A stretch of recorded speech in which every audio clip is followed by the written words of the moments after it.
Donc oui, les grands événements sportifs internationaux, c'est les plus gros événements que connaît, hein, la Coupe du monde de foot, de rugby, les Jeux olympiques, été comme hiver, un Tour de France, un Roland-Garros, voilà, ce genre d'événements qui attirent des millions de personnes sont forcément ceux qui polluent le plus parce qu'on fait déplacer énormément de spectateurs sur un même lieu. On construit aussi, c'est plus ce type d'événement-là qui facilite la construction d'équipements et d'infrastructures. On construit que pour des Coupes du Monde, des Euros de foot, pour des Jeux Olympiques. Kylian Jornet est un modèle là-dessus.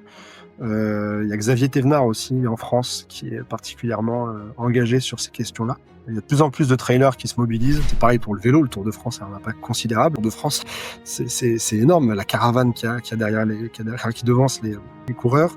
Voilà. Et c'est pareil pour les surfeurs qui vont vouloir aller prendre les belles vagues à Hawaï, en Polynésie, en Australie, etc., qui vont faire le tour du globe. Et le problème à chaque fois, c'est toujours pareil, c'est le transport aérien, finalement.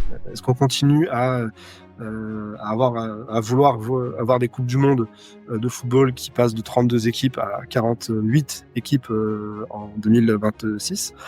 C'est quoi la prochaine étape? Est-ce qu'on passe à 60? On veut toujours plus de matchs parce qu'on veut toujours plus de retransmissions télé, de droits télé, on veut toujours plus de recettes de billetterie. C'est-à-dire, est-ce qu'on a vraiment besoin que les Américains, les Chinois, les Japonais, ou même plus proches, les Allemands, parce que certains Allemands ont pu venir en avion, qu'on a besoin que tout ce monde-là vienne en France pour vraiment réussir des Jeux Olympiques? Moi, je ne pense pas.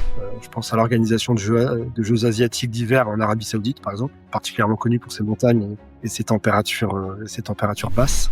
J'ai vu récemment le Real Madrid encore qui a pris pour 20 minutes d'avion, qui a pris un avion pour 20 minutes pour se rendre à quelques kilomètres. En train, c'était 1 heure. En bus, ça devait être 1h30. Ça, il faut moins s'internationaliser et il faut relocaliser un peu plus ces événements, les régionaliser davantage.